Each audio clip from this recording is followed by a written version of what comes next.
stay a while and listen. Hello everybody, my name is Necroxis, and I have a question for you. Are you prepared for Legion's story? Well, fret not, because today we're finishing our series, catching up everybody on the goings-on in the upcoming new expansion. In the finale today, we're covering the magical, mystical lands of Suramar. Suramar was once the home of Illidan and Malfurion Stormrage, Tyrande Whisperwind, as well as the Shadowsong siblings, Gerard and Maiev. Centered over several magical ley lines, it was the location of the Temple of Elune that the Burning Legion, during the War of the Ancients, tried to open up a second portal at in order to launch a two-pronged assault on the Night Elves. This portal was closed by the Highborn at Suramar, who were some of the few Highborn not corrupt and loyal to Queen Azshara, using the 5 Pillars of Creation. Seals were then created in order to make sure the portal remained closed. During the finale of the War of the Ancients, when Malfurion destroyed the portal at the Well of Eternity, most of Suramar was blasted to the bottom of the sea during the Sundering. However, within Suramar City, the Highborn there cast a great magical shield over the city, which kept most of it from sinking beneath the waves. This shield would hold for 10,000 years without being brought down, as the Highborn there believed the outside world had been completely destroyed by the Legion.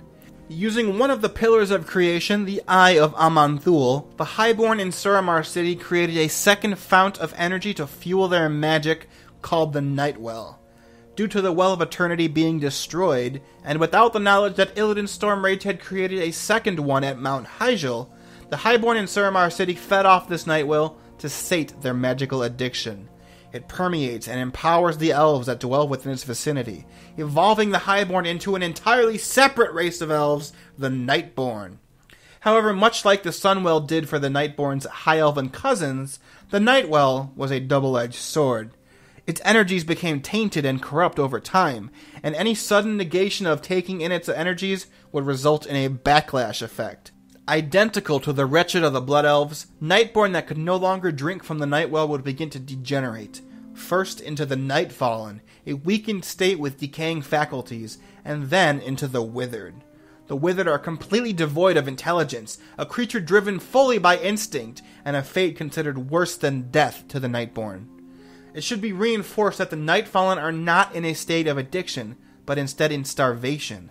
If they regain access to Arkwine, which is an ingestible form of the Nightwell's energies, Nightfallen will become Nightborn once again. However, once a Nightborn has entered a withered state, there is no known return to sanity. Thus, banishment from Suramar is the harshest punishment in Nightborn society, as exiles are cut off from the Nightwell's power and face devolution into the Nightfallen, and later, into the Withered. From the War of the Ancients until the events of Legion, the Nightborn hid safely in Suramar City behind their shield. In between these 10,000 years, the Guardian of Tirisfal, Egwene, fought against the avatar of the Burning Legion's leader, Sargeras. After defeating it, she took the avatar's body and placed it into the nearby Temple of Elune that had sunk during the Sundering, forever changing the name to the Tomb of Sargeras, and amplifying the seals that the Highborn had placed over them. During the Second War, the Gul'dan from our universe abandoned the Orcish horde on the eve of their victory over the alliance of Lordaeron in search of the tomb. Taking his Stormraver and Twilight's Hammer clans, Gul'dan raised the Tomb of Sargeras from the seafloor and entered it, searching for the power the Avatar's body still contained.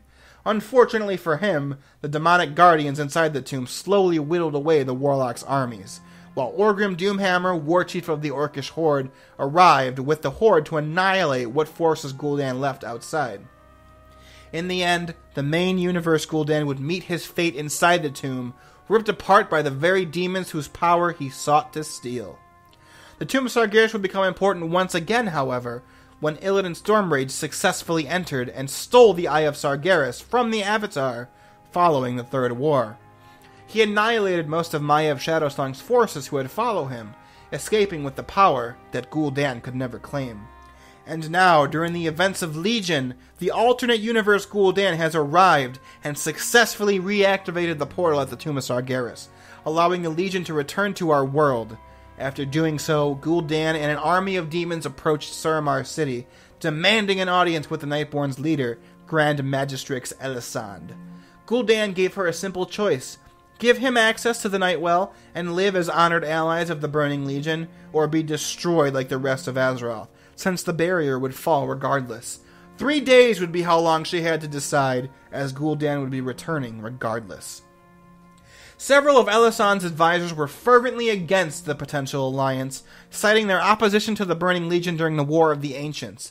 The strongest opponent to the alliance was Elisand's closest advisor, First Arcanist Thalrissa. She argued that the Legion would not be trying to offer an alliance if they could destroy Suramar City's barrier on their own, and they should resist for as long as possible. Elisand, however, disregarded the counsel of all of her advisors and isolated herself to weigh the options. On the second day, Thalrissa, convinced that Elisand would tether their people to the Burning Legion, had gathered a small group of Nightborn with the intention of killing Elisand and assuming leadership. A fellow member of this burgeoning rebellion was another high-ranking advisor named Melandris. Despite some of the rebels protesting such a desperate act as killing Elisand, Thalrissa declared that she'd rather die as a Nightborn than live as a Legion's slave. During that night, the rebels stormed the city but were ambushed by Elisand's guards who had been tipped off ahead of time. In the chaos, Thalrissa and Melandris slipped away and made their way outside the Nighthold, which was the palace that the Nightwell resided in, as well as where Elisand ruled from. As they prepared to infiltrate the palace and kill the Grand Magistrix, Melandris raised his sword and stabbed Thalrissa in the back before pushing her over a bridge and into the water, revealing himself as the traitor. Most of the other rebels were killed or escaped into the wilderness surrounding Suramar, cut off from the Nightwell, and inevitably to devolve into the Withered, and the barrier was brought down. Not only did this allow Gul'dan and the Legion access to the Nightwell, but also revealed to the Nightborn that the rest of the world had not been destroyed, and, more importantly, revealed Suramar and the Nightborn to the rest of the world.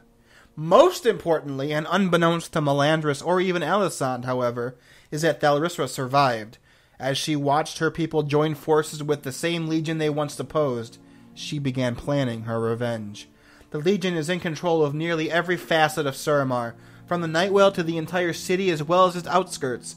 It is nearly unassailable, but an opportunity soon may arise for the Horde and the Alliance to infiltrate the Legion's center of power and obtain the final Pillar of Creation, the Eye of Aman'Thul. And now you are prepared for Legion. Thanks for watching, everybody. My name is Necroxis. As always, if you found this video informative or entertaining, feel free to hit that like button. If you have any questions or feedback, positive or negative, leave those in the comments below and I'll do my best to address them. But as always, the best way to help me out is by sharing this video with anybody you think would find it interesting. I am always looking to introduce more people to the lore, so if I can do that for even one person, this will all be worth it. Thanks again for watching and for supporting this mini-series. You guys are the best, and I will see you all in Legion. Stay awesome, and yeah, farewell.